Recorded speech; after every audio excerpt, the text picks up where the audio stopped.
नमस्ते, मैं हूं रविंद्र गौतम और आप देख रहे हैं संजीवनी टीवी पर शेयर बाजार का लेखा जोखा 20 मई का।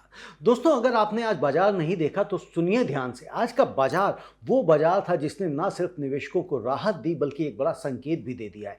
सेंसेक्स हरे निशान में बंद हुआ, निफ्टी ने 23,600 के ऊपर टिकने की कोशिश की और कई सेक्टर्स ने जोरदार वापसी की। लेकिन कहानी सिर्फ यहां तक नहीं है। ग्लोबल क्यूज से लेकर गोल्ड सिल्वर तक आज हर मोर्चे पर बड़ी हलचल रही। तो बने रहिए हमारे साथ, अगले कुछ मिनट आपकी इन्वेस्टिंग जर्नी के सबसे काम के मिनट साबित होंगे, ऐसा मैं पूरी उम्मीद करता हूं। तो चलिए शुरू करते हैं और सबसे पहले आज शुरू करते हैं ग्लोबल क्यूज से, दुनिया के मिजाज से। जी हां दोस्तों, भारतीय बाजार को समझने के लिए पहले दुनिया का रुख समझना जरूरी है। कल रात अमेरिका में क्या हुआ? वॉल स्ट्रीट पर माहौल थोड़ा दबाव में रहा। डो जोन्स करीब 183 अंक नीचे आया। S&P 500 और नैस्डैक भी लाल निशान में बंद हुए। नैस्डैक पर टेक और सेमीकंडक्टर स्टॉक्स का दबाव था। अब सुबह के अगर हम फ्यूचर देखें तो S&P फ्यूचर्स करीब 28 अंक नीचे और डो जोन्स 57 अंक नीचे आया और नैस्डैक फ्यूचर्स करीब 187 अंकों की गिरावट दिखा रहे थे। यह दबाव क्यों रहा? तो दोस्तों, इसके पीछे है अमेरिका ईरान का तनाव। स्ट्रेट ऑफ हॉर्मुज जो दुनिया का सबसे अहम तेल मार्ग है, उस पर लगातार बंद होने का जो खतरा है वो मंडराया हुआ चल रहा है। बंद ही है, खुल नहीं रहा, यूं कहें। दुनिया का करीब 20% तेल इसी रास्ते से गुजरता है। इसके साथ ही अमेरिका में ट्रेजरी यील्ड्स ऊंची हैं, इन्फ्लेशन का डर बना हुआ है और फेड की पॉलिसी को लेकर बाजार असमंजस में है। यूरोप की बात करें तो स्टॉक 600 पिछले हफ्ते करीब 0.85% नीचे आया। जर्मनी का डेक्स 1.59% लुढ़का। फ्रांस का CAC 40 करीब 2% गिरा। यूके का FTSE भी थोड़ा दबाव में रहा। एशिया की अगर हम बात करें तो संघाई कंपोजिट राइजिंग ट्रेंड में है। कोस्पी भी टेक्निकली पॉजिटिव जोन में है। दोस्तों, ग्लोबल क्यूज मिक्स्ड हैं, यानी ना पूरी तरह बुलिश और ना ही पूरी तरह से बियरिश। ऐसे में भारत का प्रदर्शन और भी अहम हो जाता है। दोस्तों, सीधे भारतीय बाजार पर आते हैं तो सेंसेक्स आज 75,318 के स्तर पर था, 117 अंकों की बढ़त के साथ, यानी 0.16% की तेजी। दोस्तों, यह बढ़त भले ही छोटी लगे लेकिन ग्लोबल प्रेशर के बावजूद यह टिके रहना अपने आप में बड़ी बात है। निफ्टी 50 23,659 पर बंद हुआ, 41 अंक की बढ़त, यानी 0.17% की तेजी। 23,600 का स्तर निफ्टी के लिए एक अहम सपोर्ट जोन है। आज इस लेवल को होल्ड करना एक बहुत बड़ी खबर है। बैंक निफ्टी आज 53,562 पर रहा, 153 अंक की बढ़त, यानी 0.29% की तेजी। बैंकिंग सेक्टर ने आज बाजार को सपोर्ट दिया, यह एक पॉजिटिव संकेत है। अब मिड कैप और स्मॉल कैप की अगर हम बात करें तो आज मिड कैप 61,323 पर रहा, 301 अंक ऊपर रहा और 0.49% की ये शानदार बढ़त आप इसको कह सकते हैं। दोस्तों, मिड कैप का ये प्रदर्शन बताता है कि मार्केट ब्रेथ पॉजिटिव है। स्मॉल कैप की अगर हम बात करें तो 17,870 पर रहा, मामूली से 7 अंक ऊपर रहा, 0.04% की आप इसको तेजी कह सकते हैं। स्मॉल कैप आज थोड़ा सुस्त रहा है लेकिन गिरा नहीं है, यह भी राहत की बात है। दोस्तों, अब सभी सेक्टर्स की बात कर लेते हैं और आज का बाजार सेक्टर बाई सेक्टर देखें तो तस्वीर बहुत ही दिलचस्प निकल कर आती है। कुछ सेक्टर दौड़े, कुछ रुके और कुछ लड़खड़ा गए। पहली बात करते हैं विनर्स की, कौन कौन से विजेता रहे। तो निफ्टी ऑटो आज का हीरो रहा, 25,914 पर बंद हुआ, 215 अंकों की बढ़त, यानी 0.84% की मजबूत तेजी। ऑटो सेक्टर ने आज बाजार में जान फूकी, बजाज ऑटो जैसे दिग्गज इसकी वजह रहे। निफ्टी रियल्टी की बात करें तो 767 अंक पर रहा, इसमें भी बढ़त दिखने को मिली। रियल एस्टेट में भी खरीदारी आज दिखाई दी है। बैंक निफ्टी 53,562 पर बंद हुआ, 0.29% ऊपर रहा और बैंकिंग ने सपोर्ट दिया है। निफ्टी मेटल 13,186 पर 22 अंक ऊपर, 0.17% की तेजी। हिंडाल्को जैसे स्टॉक्स की वजह से मेटल आज चमका है। सेंसेक्स और निफ्टी दोनों हरे रहे, निफ्टी मिड कैप 0.49% ऊपर रहा। अब दोस्तों बात करते हैं कि अंडर प्रेशर सेक्टर्स कौन कौन से रहे। तो निफ्टी फार्मा 24,843 पर 24 अंक नीचे, यानी कि 0.10% की हल्की गिरावट। फार्मा आज थोड़ा ठंडा रहा है और निफ्टी IT आज का अंडर परफॉर्मर रहा, जो लगातार 2 दिन से बढ़ रहा था। 29,185 पर 122 अंक नीचे, 0.42% की गिरावट। टेक महिंद्रा जैसे स्टॉक्स ने आज IT को नीचे खींचा। ग्लोबल टेक सेल ऑफ का असर भारतीय IT पर भी दिखाई दिया। निफ्टी FMCG 50,250 पर बंद हुआ, 362 अंक नीचे, यानी कि 0.71% की गिरावट। आज FMCG सबसे ज्यादा दबाव में रहा। यह एक ऐसा सेक्टर है जो आमतौर पर सेफ हेवन माना जाता है, लेकिन आज इसमें भी प्रॉफिट बुकिंग हुई। निफ्टी प्राइवेट बैंक 26,029 पर बंद हुआ, 64 अंक ऊपर 0.25% की तेजी। निफ्टी पीएसयू बैंक 7,970 पर रहा, 34 अंक ऊपर, 0.43% की अच्छी बढ़त दिखाई दी। दोस्तों आज का सबसे बड़ा संकेत यह है कि ऑटो, मेटल्स, बैंकिंग ने बाजार को संभाला, जबकि आईटी और एफएमसीजी पर दबाव रहा। यह सेक्टर रोटेशन की एक क्लासिक स्थिति दिखाता है। दोस्तों अब देखते हैं कि बाजार में उतार चढ़ाव आने का क्या कारण रहा। जी हाँ दोस्तों, अब ये समझना जरूरी है कि आखिर आज बाजार में ऐसा क्या रहा कि कुछ चीजें तो ऊपर चली गई और कुछ नीचे आई। तो पहली वजह रही यूएस ईरान टेंशन और क्रूड ऑयल। कल अमेरिका ने ईरान पर मिलिट्री स्ट्राइक की योजना टाली थी, इससे क्रूड ऑयल में उतार चढ़ाव रहा। ब्रेंट क्रूड $110 के आसपास है। जब क्रूड ऊंचा होता है तो ऑटो, एविएशन और पेंट कंपनीज पर कॉस्ट का दबाव बढ़ता है, लेकिन मेटल और एनर्जी कंपनीज को फायदा होता है। दूसरी वजह रही आईटी सेक्टर पर ग्लोबल प्रेशर। अमेरिका में नैस्डैक गिरा, टेक स्टॉक्स पर दबाव रहा। इसका सीधा असर दिखाई दिया टीसीएस, इन्फोसिस, टेक महिंद्रा जैसी भारतीय आईटी कंपनीज पर। और तीसरी वजह रही बैंकिंग का रेजिलियंस। आज बैंकिंग सेक्टर ने बाजार को बड़ा सहारा दिया। पीएसयू बैंक्स और प्राइवेट बैंक्स दोनों अच्छे रहे। यह दर्शाता है कि डोमेस्टिक इकोनॉमी की नींव मजबूत है। और चौथी वजह रही एडवांस डिक्लाइन रेशियो। तो आज 1722 स्टॉक्स ऊपर गए, 1543 स्टॉक्स नीचे आए, यानी बाजार की ब्रेड्थ पॉजिटिव थी। ज्यादा स्टॉक्स में खरीदारी हुई। और पांचवी वजह रही एफआईआईज और डीआईआईज का रुख। ग्लोबल अनसर्टेनिटी में एफआईआई की सेलिंग का थोड़ा दबाव बना रह सकता है, लेकिन डोमेस्टिक इन्वेस्टर्स ने बाजार को संभाला। दोस्तों यह एक ऐसी मार्केट है जो दो तरफा खिंचाव है। एक तरफ ग्लोबल हेडविंड्स हैं और दूसरी तरफ इंडिया का डोमेस्टिक स्ट्रेंथ। और फिलहाल डोमेस्टिक स्ट्रेंथ भारी पड़ रहा है। अब बात करते हैं कि आज के टॉप गेनर्स की। तो दोस्तों अब वो नाम जो आज बाजार पे छाए, निफ्टी के टॉप 5 गेनर्स की अगर हम बात करें तो नंबर 1 पर रहा हिंडाल्को। 1085 पर बंद हुआ, 3.5% की बढ़त के साथ। हिंडाल्को ने आज शानदार प्रदर्शन किया। मेटल सेक्टर की तेजी और ग्लोबल एल्यूमिनियम प्राइसेस में सुधार ने हिंडाल्को को रॉकेट की तरह उड़ाया। 3.5% की बढ़त, यह छोटी बात नहीं है। नंबर 2 पर था रिलायंस इंडस्ट्रीज। ये 1360 पर बंद हुआ, खुला था ये 1319 पर। और दोस्तों इसमें जो आपको बढ़त दिखाई दी है ये है 2.84% की। रिलायंस आज जबरदस्त रहा है। जियो से लेकर रिटेल तक रिलायंस के हर बिजनेस में स्ट्रेंथ दिखाई दे रही है। लगभग 3% की आप इसको बढ़त मान सकते हैं। यह दर्शाता है कि बड़े निवेशक रिलायंस पर भरोसा कर रहे हैं। और आज नंबर 3 पर रहा है टॉप गेनर्स में बजाज ऑटो। ये 10,463 पर बंद हुआ है, लगभग 2.5% की तेजी। बजाज ऑटो ने आज ऑटो सेक्टर को लीड किया। 10,463 का स्तर और इतने बड़े स्टॉक में 2.5% की बढ़त कोई मामूली बात नहीं है। ईवी और एक्सपोर्ट ग्रोथ की कहानी अगर हम देखें तो बजाज ऑटो के साथ ये चल रही है। नंबर 4 पर रहा ग्रासिम इंडस्ट्रीज। ये 2,983 पर बंद हुआ है, 1.63% की तेजी। ग्रासिम भी आज मजबूत रहा। आदित्य बिरला ग्रुप का यह दिग्गज पेंट और सीमेंट दोनों बिजनेस में एक्सपेंड कर रहा है और निवेशक इस ग्रोथ स्टोरी को पसंद कर रहे हैं। नंबर 5 पर आज रहा है ट्रेंट। 4,113 पर यह बंद हुआ है, 1.07% की तेजी के साथ। ट्रेंट टाटा ग्रुप का रिटेल स्टार है। जूडियो जैसे ब्रांड्स के दम पर ट्रेंट लगातार अपनी ग्रोथ स्टोरी लिख रहा है। आज 1% से ऊपर की बढ़त के साथ यह गेनर्स की लिस्ट में शामिल रहा। दोस्तों आज के टॉप गेनर्स में एक पैटर्न दिखाई दे रहा है। मेटल्स, ऑटो, कॉन्ग्लोमरेट्स यानी रियल इकोनॉमी वाले स्टॉक्स आज आगे रहे। अब बात करते हैं टॉप लूजर्स की, क्योंकि टॉप गेनर्स देखें तो टॉप लूजर्स भी जानना आपका हक है। तो दोस्तों निफ्टी के टॉप 5 लूजर्स में नंबर 1 पर रहा बेल, भारत इलेक्ट्रॉनिक्स। 413 पर यह बंद हुआ, 2.25% की गिरावट रही। जी हां, बेल आज सबसे ज्यादा गिरा। डिफेंस सेक्टर में प्रॉफिट बुकिंग आज दिखाई दी, लेकिन दोस्तों बेल की लॉन्ग टर्म स्टोरी अभी भी मजबूत है। डिफेंस एक्सपोर्ट्स और गवर्नमेंट ऑर्डर्स की पाइपलाइन भरी पड़ी है और यह गिरावट अवसर भी हो सकती है, अपॉर्चुनिटी भी हो सकती है बाइंग के हिसाब से।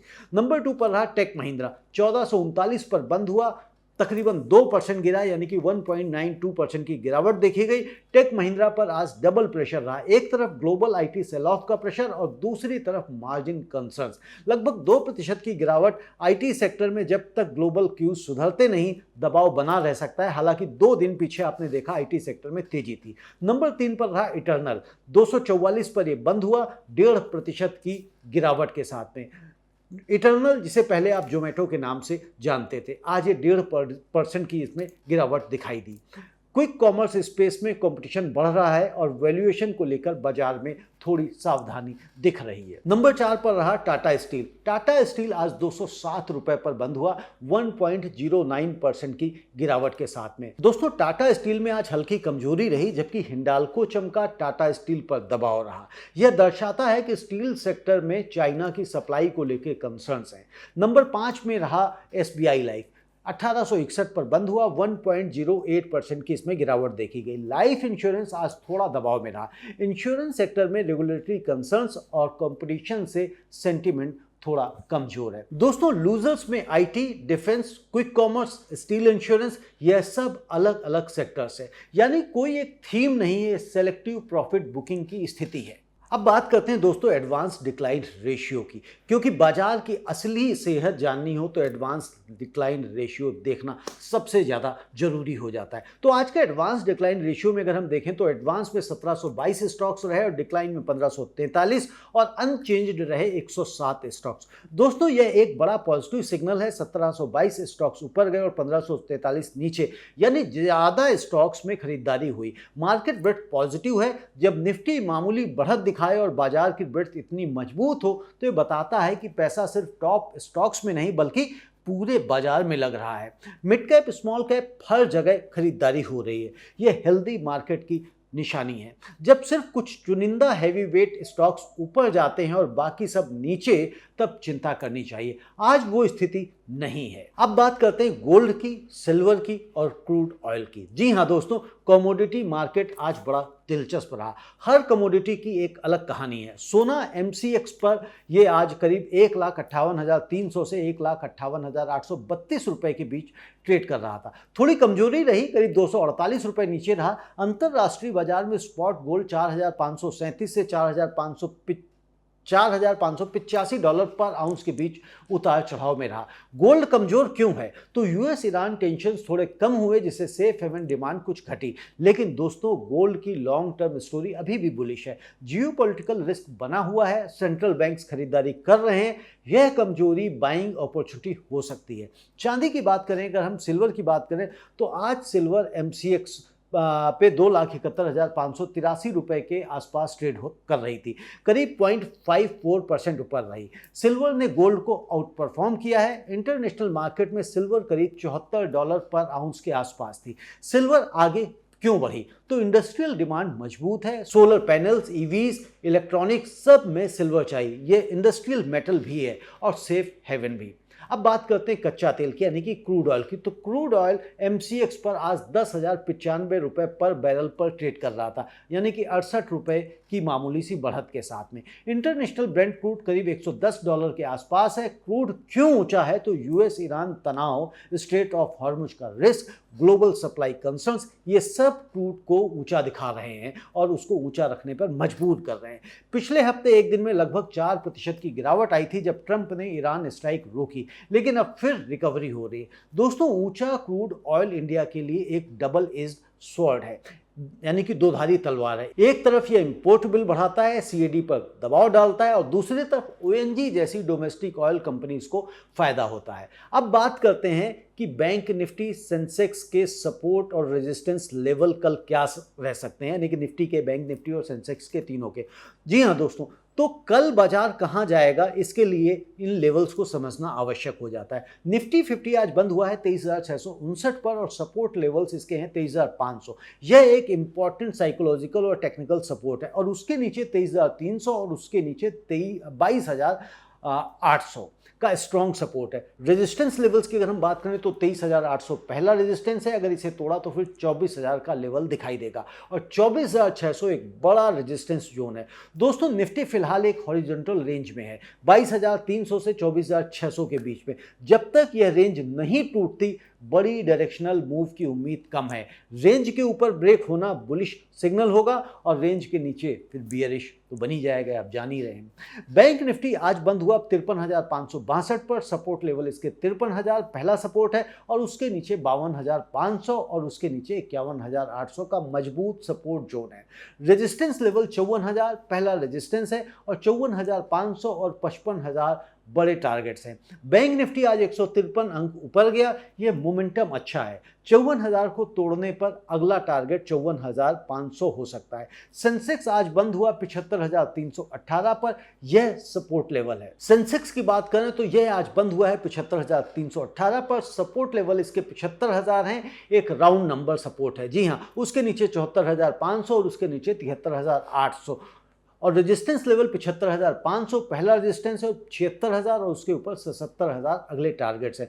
दोस्तों 75,000 का सेंसेक्स का लेवल एक साइकोलॉजिकल सपोर्ट है, इसके ऊपर टिके रहना बाजार की मजबूती दर्शाता है। अब दोस्तों कल बाजार कैसे बिहेव कर सकता है, यह हमारे लिए सबसे इंपॉर्टेंट क्वेश्चन है कि कल क्या होगा और आपकी स्ट्रेटेजी क्या होनी चाहिए। तो दोस्तों पहली बात कि ग्लोबल क्यूज देखना हमारे लिए जरूरी होगा कि आज रात अमेरिकी बाजार कैसे बंद होते हैं, कल सुबह एशियन मार्केट्स कैसे खुलते हैं, यह बहुत अहम होगा। दूसरी बात, क्रूड ऑयल पर नजर रखें। अगर ब्रेंट क्रूड $110 के ऊपर टिका रहा या बढ़ा तो इंडिया पर इन्फ्लेमेटरी प्रेशर बढ़ेगा और आरबीआई की पॉलिसी को लेकर बाजार में नर्वसनेस आ सकती है। और तीसरी बात, यूएस ईरान की डिप्लोमेटिक सिचुएशन, कोई भी बड़ा अपडेट चाहे पॉजिटिव हो या निगेटिव बाजार पर तेज असर डाल सकता है। ईरान स्ट्राइक की खबर आए तो क्रूड स्पाइक करेगा, डील की खबर आए तो क्रूड गिरेगा। और चौथी बात, आईटी सेक्टर रिकवरी, अगर कल यूएस में टेक स्टॉक्स संभले तो भारतीय आईटी स्टॉक्स भी बाउंस कर सकते हैं। और पांचवी बात, निफ्टी 23,500 का लेवल, जी हां, यह लेवल कल होल्ड होना चाहिए, अगर यह टूटा तो शॉर्ट टर्म में थोड़ा दबाव बढ़ सकता है। स्ट्रेटेजी क्या होनी चाहिए ट्रेडर्स के लिए? 23,500 के ऊपर निफ्टी रहे तो लॉन्ग पोजीशंस होल्ड कर सकते हैं और 23,500 टूटे तो स्टॉप लॉस लगाएं। बैंक निफ्टी में 53,000 स्ट्रॉन्ग सपोर्ट है। इन्वेस्टर्स के लिए तो क्वालिटी स्टॉक्स में डिप्स को बाइंग अपॉर्चुनिटी माने, बेल जैसे डिफेंस स्टॉक्स में यह गिरावट एक अच्छा एंट्री पॉइंट हो सकती है। आईटी स्टॉक्स में हमको पेशेंस रखना चाहिए क्योंकि आईटी स्टॉक्स में पेशेंस रखने की बहुत आवश्यकता है क्योंकि यह एक लॉन्ग टर्म में अच्छा परफॉर्म कर सकता है। ओवरऑल बायस कॉशियसली बुलिश है और ऊपर जाने की संभावना ज़्यादा है, लेकिन ग्लोबल वोलेटिलिटी की वजह से स्टॉप लॉस जरूर लगाएं। दोस्तों हम इस प्लेटफॉर्म के माध्यम से किसी भी स्थिति में आपको कुछ भी खरीदने या कुछ भी बेचने की सलाह नहीं देते। कुछ भी खरीदना हो, कुछ भी बेचना हो तो आपने वित्तीय सलाहकार से सलाह अवश्य लें। ये कार्यक्रम हमारा सिर्फ और सिर्फ एजुकेशनल पर्पस के लिए है ताकि आप मार्केट को बेहतर तरीके से समझ सकें, क्योंकि बहुत सारे नंबरों के बीच में आप खो जाते हैं, आपको समझ में नहीं आता कि मार्केट को इंटरप्रिटेट कैसे करना है, नंबर्स को कैसे समझना है। तो मैं वो कोशिश करता हूं आपके लिए, तो इस कंटेंट को उस ढंग से देखें। दोस्तों बात करते हैं कि आज का बाजार हमें क्या सबक देता है। तो आज का बाजार भी कई जरूरी बातें हमको सिखा गया। पहला सबक देता है सेक्टर रोटेशन को समझना। जी हां, आज आईटी और एफएमसीजी गिरे और ऑटो और मेटल्स चमके। बाजार हमेशा एक जगह नहीं टिकता, जो सेक्टर कल हॉट था वो आज ठंडा हो सकता है। एक डाइवर्सिफाइड पोर्टफोलियो रखें जिसमें कई सेक्टर्स हो। दूसरा सबक, ग्लोबल इवेंट्स को इग्नोर मत करें। अमेरिका में जो होता है वो भारत में दिखता है। यूएस ईरान टेंशन, फेड की पॉलिसी, ग्लोबल क्रूड, ये सब आपके पोर्टफोलियो को डायरेक्ट अफेक्ट करते हैं। एक इन्फॉर्म्ड इन्वेस्टर बने। तीसरा सबक है मार्केट ब्रेथ देखें, सिर्फ इंडेक्स नहीं। आज निफ्टी मामूली ऊपर था लेकिन 1722 स्टॉक्स आज ऊपर गए। यह बताता है कि बाजार की अंडरलाइंग स्ट्रेंथ अच्छी है, ब्रेथ पॉजिटिव हो तो बाइंग का माहौल है। चौथा सबक है पैनिक सेलिंग से बचें। बेल आज गिरा, बेल यानी कि भारत इलेक्ट्रॉनिक्स लिमिटेड आज गिरा, और क्या इसका बिजनेस खराब हो गया? नहीं, डिफेंस ऑर्डर्स अभी भी आ रहे हैं। शॉर्ट टर्म में स्टॉक्स वोलेटाइल हो सकते हैं, लेकिन अगर फंडामेंटल्स मजबूत हों तो पेशेंस रखें। और पांचवा सबक क्या रहा? कमोडिटीज आपका पोर्टफोलियो डाइवर्सिफाई करती है। गोल्ड सिल्वर जैसी कमोडिटीज जब इक्विटी मार्केट्स डरे होते हैं तब काम आती हैं। अपने पोर्टफोलियोज में थोड़ा गोल्ड जरूर रखें। छठा सबक है एसआईपी कभी भी बंद मत करें। बाजार ऊपर नीचे होता रहेगा, लेकिन जो लोग मंथली एसआईपी में हैं, इन्वेस्ट करते रहते हैं, वे लॉन्ग टर्म में वेल्थ क्रिएट करते हैं। वोलेटिलिटी आपकी दुश्मन नहीं दोस्त है, क्योंकि वोलेटिलिटी में ही सबसे सस्ते स्टॉक्स मिलते हैं। दोस्तों वॉरेन बफे कहते हैं कि be fearful when others are greedy and greedy when others are fearful. आज बाजार का greed fear index neutral zone में है। यह बैलेंस्ड अप्रोच का समय है। दोस्तों, आज का ये पूरा सफ़र यहीं पर समाप्त होता है, लेकिन जाने से पहले एक बात जरूर कहूँगा, बाजार एक नदी की तरह है, कभी तेज बहती है तो कभी शांत रहती है, लेकिन जो नाविक तैयार रहता है, जो डायरेक्शन जानता है, वो हमेशा किनारे तक पहुँचता है। आप भी इसी नाविक की तरह बने, इन्फॉर्म्ड रहें, प्रिपेयर्ड रहें और डिसिप्लिन्ड रहें। याद रखिए, बाजार शॉर्ट टर्म में अनप्रेडिक्टेबल है, लेकिन लॉन्ग टर्म में ये हमेशा ऊपर जाता है। इंडिया की ग्रोथ स्टोरी दुनिया में सबसे मजबूत है। और अब एक बहुत ही ज़रूरी बात, अगर आपको जानकारी काम की लगी हो, हमारा लेखा जोखा आपको पसंद आया हो, मुझे यकीन है कि वो आपको ज़रूर पसंद आता है, तब अभी आप इस वीडियो को लाइक करें। ये एक छोटा सा काम है, लेकिन हमारे लिए एक बड़ा मोटिवेशन भी है। हमारे चैनल को आप सब्सक्राइब जरूर करें, बेल आइकन भी दबाएं ताकि हर नई वीडियो की नोटिफिकेशन आप तक सबसे पहले पहुंचे। हम रोज बाजार की सबसे एक्यूरेट, सबसे ऑनेस्ट और सबसे एंगेजिंग जानकारी आप तक पहुंचाते हैं। एक और रिक्वेस्ट है कि यदि आप हमारे चैनल की मेंबरशिप लें, ज्वाइन बटन दबा के, तो हमारे लिए वो एक और मदद और हेल्प और सपोर्ट होगी। दोस्तों, इस वीडियो को अपने व्हाट्सएप ग्रुप्स में जरूर शेयर करें। आपके दोस्त, परिवार, कोई जो भी इन्वेस्ट करते हैं या करना चाहते हैं, उन तक यह जानकारी पहुंचाएं। नॉलेज शेयर करने से बढ़ती है और मैं रवींद्र गौतम आपके साथ में नॉलेज शेयर करता हूं। पहले सीखता हूं, फिर आपके साथ में शेयर करता हूं। तो मैं भी सीख रहा हूं, आप भी सीखिए, और सीखने से ही ज्ञान बढ़ता है। आपका बहुत बहुत धन्यवाद। नमस्ते।